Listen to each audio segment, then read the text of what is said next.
we all have 3 different versions of iced tea. I just want to start off with this. So I like mine dark and sweet. Yeah. I like mine icy and somewhat sweet. I love mine And super yours is not, cold. I don't even know what that is. I love It's ice. just- I love super cold. That is like, that's water with some tea color. So I know we're not really allowed to do this, but I'm gonna. And you don't drink, so I'm not gonna pour Thank you. yours. But we're gonna make. Nice. Oh. This is how we do it in Kentucky. We make come on, bourbon Kentucky. iced tea. Hey, you- hey, you gotta bluegrass. drink- you gotta drink a drink little some bit. so you can get a proper shot. When I am smelling whiskey or bourbon, it reminds me of my grandmother. I mean, just then, I just thought about my grandmother. Hi, Granny. I mean, I don't drink it, but the smell is like such a memory for Isn't me. it? Yeah. So the other memory for you, as I know about your history, like this is you know this place very well. Oh my gosh, Yeah. of course. I mean, So Florida. this is Florida Avenue Grill. Florida Avenue Grill was a mainstay, it was a staple. I went to Howard University, so there are some people who had meal plans on campus in the cafeteria, and then there are some people who actually had meal plans here at Florida Avenue Grill. So I remember coming here with these big old pancakes and everybody at the bar, it was like so crowded, it was amazing. Then you come for dinner, when your mom would call, how are you eating? I'm eating great. I went to Florida Avenue Grill. So this place, we've been here since 1944, right? And this is, we're talking, Southern food, fried chicken, pig's feet, all of it. We're gonna have all of that today. We're gonna have some hoofers. Oh yeah. Okay. I specifically made sure we had that. Oh, great. It's one of my favorite restaurants in DC, and it's such a historic place and has so much meaning to so many people. And so, like for you, Carla, like what does this place mean to you historically in DC? And what does this food mean to you? And is it Southern food? Is it soul food? And is there a difference? Let me start there. Yes, I think there's a difference between Southern food and soul food. And I'm from Nashville, so I am from the South, where there is Southern food. But there's also soul food. And I think the distinct difference is soul food is food made by black cooks through the enslaved and the black experience, right? Southern food can be some of those same dishes, but when I think about soul food and Southern food, it's like the difference between a hymn and a Negro spiritual. There's always going to be a little something, something in that. So like, and then the Ave, Ave, Ave Maria, right? And I think that long, slow cook a lot of the ingredients that mean a lot to us. And the thing is, enslaved people were making this food for other people, but they would make it for themselves in a very different way. And then in the mid-60s, 67, when the term soul food came about, it was so that we could own this cuisine and make sure that when I refer to it in any articles that the writer capitalizes the S and the F, because it is a particular cuisine. Someone explained to me that soul food always has a slightly political bend to it. Do you agree with that? Like there is some history and politics involved with it. I can see that because it was also at the time of the Black Power movement. And it was like, give us our due. We are stepping up. This is ours. This does not belong to you. We may have belonged to you. This food belongs to us. Explain to me this, and I've watched your show, and I love what you do. There's a version of Mexican food that you can find in every corner of America, right? And it's your burritos, and then there's what you do, which is very focused, very regional. How do you reconcile those two? Like, do you go out and just eat a burrito every now and then? Yeah, you know what? I feel like in the Mexican food world, it's similar to what you're saying. There are some pillars that will remain no matter what. There's always the variations. There's people who will say, to this day, there's no authentic Mexican food north of the border or outside of Mexico. But we all know that that just doesn't hold true. There's so many Mexican communities that have established themselves in the US, and you can't tell them that the recipes, the techniques that they've brought along, that they're making in their home with an ingredient that they happen to find because they can't find the other one is not true or good or authentic. You just happen to have a new regional spin. So I always say that Mexican food knows no borders. But that just means that the cuisine is so strong Yes. that it can maintain its soul as it evolves in such a beautiful way. You see all these regional variations, and I just think it's humbling, and we need to be like kind and understanding. What's authentic to someone from the Rio Grande Valley is not gonna be authentic to someone in Oaxaca. That's why I think that word is kind of dangerous when it's, used What word? authentic. Authentic, yes. And then there's the authenticity police. You know? Oh yeah. But usually the authenticity police aren't even in the group. Exactly. The exactly. authenticity police are from somebody else's group policing your culture. I'm like, Exactly. but I'm in the culture and accepting it. We share a border. I had to look this up. Yeah. 1,951 miles of border between the I U.S. love and how Mexico. scholarly our friend And- Ed is. and- Yes. I feel like Mexican food, for so much of our history, that as Americans probably eat more Mexican food than anything else in this country, and yet it's probably the most misunderstood food.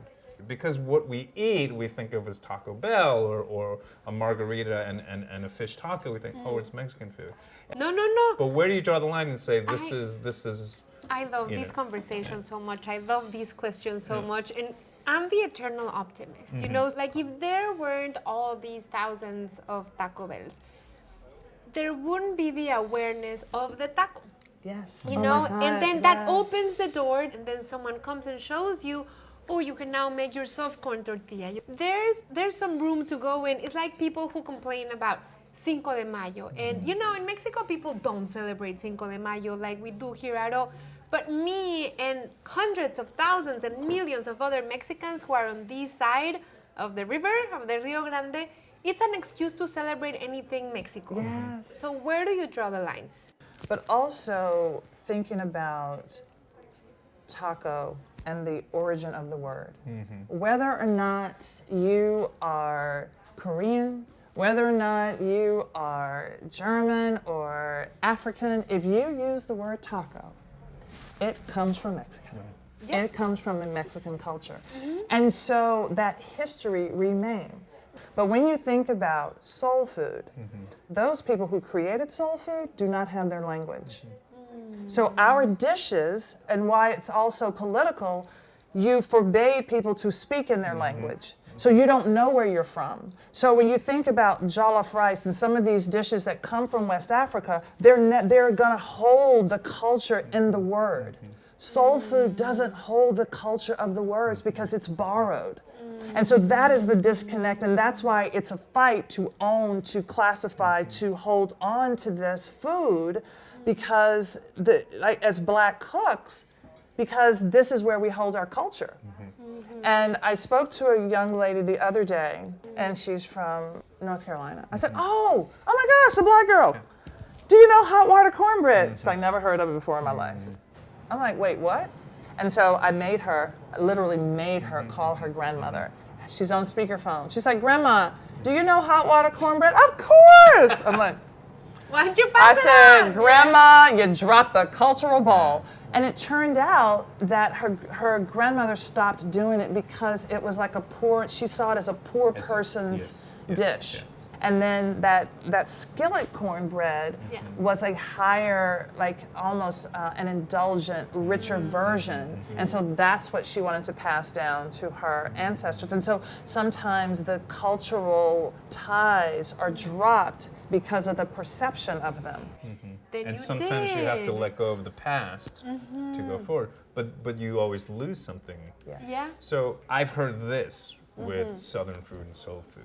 Well, an authentic soul food restaurant has to be in a place like this. It's got to be gritty. It's got to be mom and pop. Like, it can't be too fussy or too fancy, right? And where do you draw that line, right? Like, are you allowed to serve fried chicken on a nice piece of china with some nice sauces and like, or does it always have to be, and there's nothing wrong, we love this place, but does it always have to be outfitted in this kind of a place? What do you think? Permission to speak my mind, please. Yes. Oh, okay.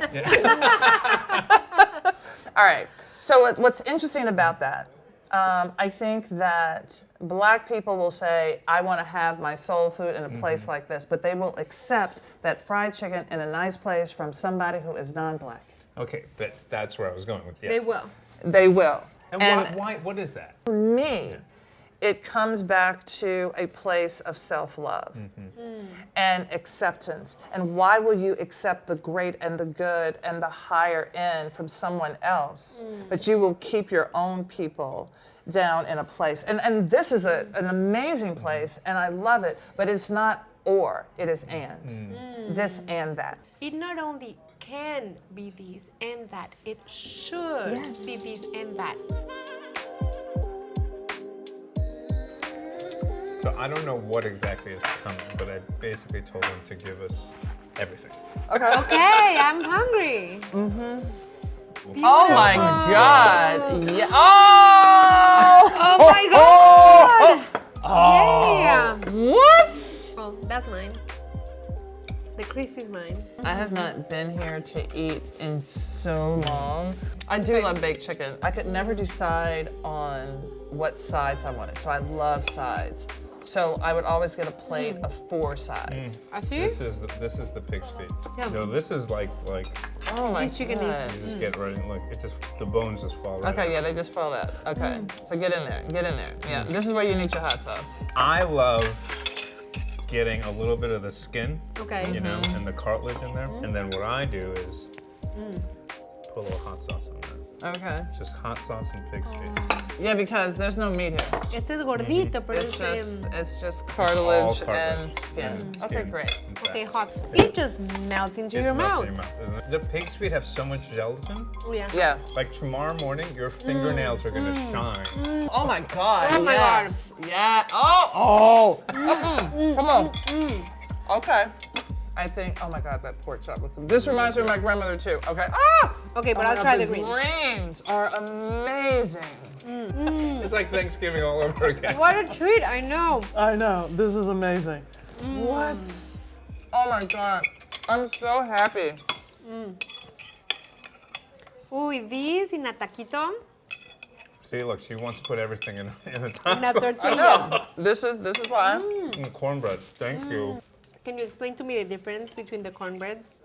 So this is like the skillet cornbread. This is with eggs and cornmeal and milk and stuff, right? Not hot water. I've seen you make I have these. some. You have some? Yeah, and so this is Thank you. sweet. You know, Oh, it there's a smells- whole not sweet line in America. Do you have an opinion about sweet or Of course I do. unsweetened? You know, of course I have an tell me opinion. yours. What's your opinion on sweet? Wait, do I have an opinion? I personally like unsweet cornbread. So I'm more savory, and I want it for stopping. And I think that above the Mason-Dixon line, they like sweet cornbread. So there are different schools of thought about why that division about sweet cornbread, not sweet cornbread. And some people say that when the corn was being processed and moved to the north, they would pick it early, and it wasn't necessarily ripe, so they had to add sugar to give it more flavor. You know what I mean? So there's a That makes reason, sense, yeah. and it's not just they want it sweet. They've grown to like it that way for a reason. What a treat. Isn't it? This is what I'm saying. Anybody, so there are people who try to imitate soul food, but you can't really do it unless it's coming, like you have. It lives in your DNA from generations. It lives in your DNA. Now there are people who can't make it. My mother, but there are. I mean, but Call her out on camera. Mama, you know you can't make it. I mean, I'm not telling them anything that you don't know. I can't believe you called out your mom. But she can appreciate it, so she gets to make the cornbread. I like where Patti was going with this. Next time we come here, Yeah. bring some tortilla shells. I mean, right? Some avocado, make tacos out of these. I mean, Whatever, good. I Yeah. want to turn the conversation to media because I feel like I'm sitting amongst two titans. Carla, like when I see you and what you do on TV right now, it makes me really, really just in awe. Because in a time when everything is focused on youth culture and the new and brand new and everything is about you, like you broke down the doors and said, I'm not going to pretend to be this or that. I'm just going to be me. And when I tell people, oh, I know Carla Hall, like they yell, they let out a yelp. And I'm like, I don't know, like I know what it is. You're authentic, you're who you are. But like, what's your secret sauce? Like, did you always know that you have this personality to connect with people? I think my superpower is that I genuinely like people. I follow my intuition and my gut, and I am truly where I'm meant to be. And if you just want to be on TV, that's the wrong answer. You can't just be on TV to be on TV. What are you going to be on TV doing? What are you doing? I think that people are enamored with fame. I'm not. I really don't care. Which is so interesting. Do you feel like, as a woman in the industry, do you feel like the media is catching up to you guys? Do you feel like there's more agency, there's more ownership, there's more, you can command your own career? And let me tell you this. You know what the average age on Food Network is? I don't care what the advertisers want to see. The advertisers want that, 24 to 18 to 24, something 34. The average age on Food Network is 75. I am 58. They want to see some gray hair.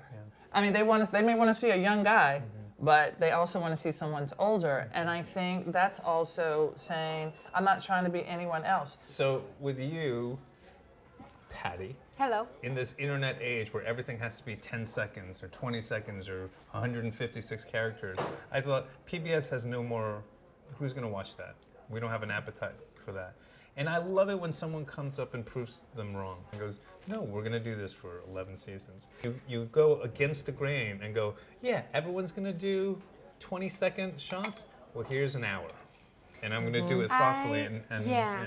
I have always believed in never taking the shortcut and in doing what I believe is something that I will be proud of when I'm not here. Because as my grandfather says, you know, the only thing that remains and that is true after you go is your name. So what's that going to be attached to it? What legacy are you going to give? At every turn, I'm looking at improving the content, having more substance, having the platforms have more meaning and do more good for the people that I'm, you know, bringing the platform to. And I agree with you that many people were like, what's going to happen with PBS? But every year it's the same thing. What's going to happen with PBS? And PBS is a pillar of this country. It has an incredible audience. It has an incredibly engaged and loyal Yes. and it's audience that is really hungry for deeper content. All right, let me ask you this, and this is a bit of a touchy subject. Like, I love touchy. what we know of a lot of the information about Mexican food right, was started by people who were not Mexican. Yeah. Diana Kennedy, Rick Bayless, and then you come along. There's just, when you tell the story, it's different.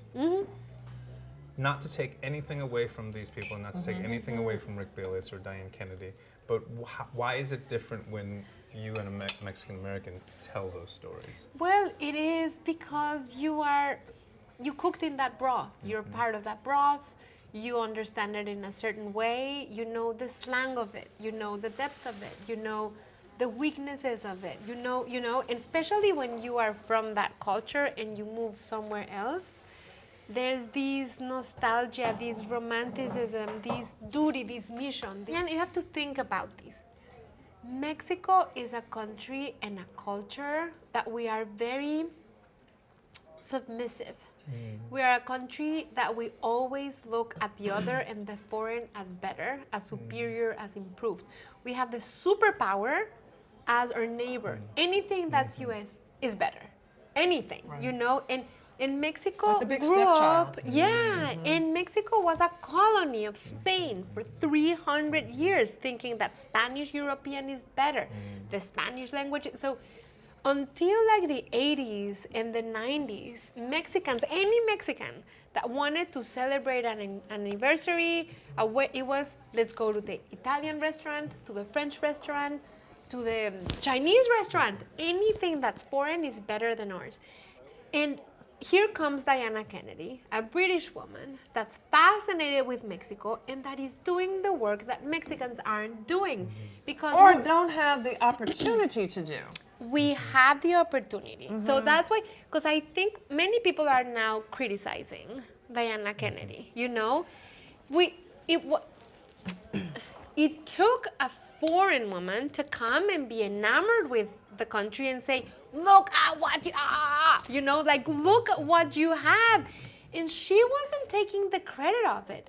Like every one of her recipes says, Lupita from the mountain, and if anything, she is the most purest of purists. Yeah. The way I was explain it is, what's the alternative? Yeah. If you are only allowed to cook and write and research about the culture or the food of your own culture, then I could never do anything other than Korean food. And you could do like with that is limiting. You couldn't make a So- recipe for a taco. You couldn't do a burrito And I think with. part of the beauty of food is that we do share. Hey guys. Oh my goodness. Apple pie. Apple pie. We have to say thank you. Thank you. Yay. Everything is so good. Delicioso. I mean, talk about passing the torch. I mean, seriously, incredible. I love it. Thank you. Gracias. Oh, wow. So Imar, tell us about the history of this place. Proud to say it's the oldest surviving soul food restaurant in the country. Well, In the country? Since Yeah. 1944. 1944, so it's almost 80. As you can see, this decor hasn't really changed No, in it 50 has not. years. Yes. It was known for having these mean old ladies, you know, like the Yes. first time I came here, just as a customer, it was like, oh well, I'll just have the such and such, and they're like, baby, skinny as you is, you want to have a this and a that, and I'm like, yes, ma'am, you know, like, so they would tell you what you were gonna eat, and you know, they fed me anyway. I would go in the back with the old ladies and, you know, peel collard greens or just sit on a crate and just watch them and talk to them. And they were like my grandmothers and stuff like That's that. it. I mean, this place truly was a connection to home.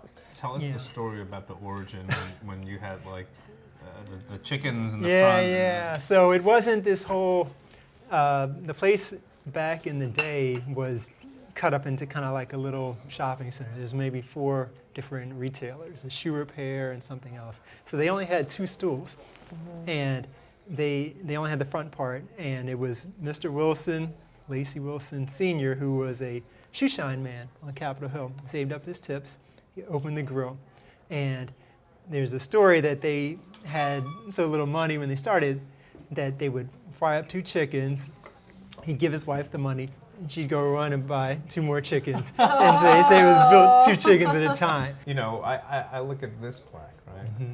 And what that means, not just to your history, but to a history of an entire nation. You know, right here. And then there's Lena Horne, you know. Yeah, I There's mean, Lou Rawls smiling on us. well, you know, a lot of people ask, well, did so-and-so come here? Did so-and-so come here? It's actually really simple.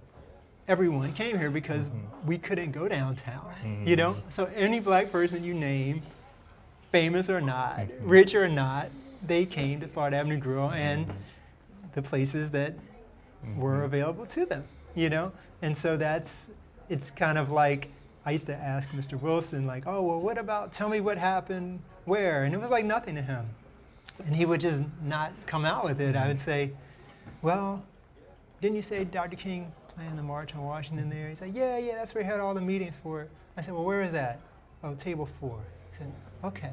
It's like nothing, it was nothing to the people that lived it, but like to us, it's something. Because it is like a living museum. Exactly. That's how I think It's of a it. living, eating museum. Exactly. And you know. can't, there's no way to have, you know, sometimes you go to these like food history museums and you see like recipe books, right? Open Yeah. to a page Right, behind a glass. right. But I'm like, here you have it right here. there's no way to do the history of food behind a glass wall. Like you have Right. to do this, and there's fewer and fewer places in this country like this, and they're dying out very quickly. And so one of my questions is like, how do you carry this tradition on? Like, what do you do for the next generation? Well, it's a great question. I mean, every generation has its own challenges, so we can't try to replicate what happened in the past. We have to use that for guidance in the future. You know, so the bottom line is not just for this restaurant, for any restaurant. Like the future playbook has to be different from the past, and I don't know what the answer to that is, but I do know you can make it part of yourself. So like one day there was this lady that had to be like 90 or 100 years old, very old, and I overheard her sitting here saying, "Ooh, this is just like my grandma used to make." And I'm thinking like, wow, her grandmother, Right. you know? So that's like 200 years ago that we're talking about. So, you know, it's a tradition that, you know, I do feel a sense of obligation to carry it forward. Just had a flashback. Okay. For breakfast, I would get the baked apples, like at the apples. Oh my God, the apples and the half smoke. Yeah. And, oh my God, it's crazy. Yeah, you know the apples. Mm. I haven't been here for breakfast. I don't wake up early enough. Oh my, that is so crazy how, you know. I'm an You still afternoon. have the apples? I'm an afternoon He just guy. doesn't I would get sit it when up he comes. there. I don't think I've ever sat in these seats back here. I was always up there for some reason.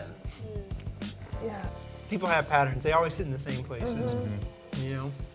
yeah. This place has such a sense of history. I feel so comfortable here, and it just knowing, even though it's not my history, I feel the sense of history, and it's very comforting here. And you know, as you know, we've been friends for a long time, but like, I'm invested in the future of this place. I want to see this place, you know, live on for the next generation. So thank you. No, Yeah. thank you for coming and thank you for lifting Cheers up to the you. girl. Cheers. And, With and some I don't have anything to toast with, but I'll give you a You can drink straight from the bottle. you're vegan, not Yeah, not but this is alcoholic. vegan too. Yes.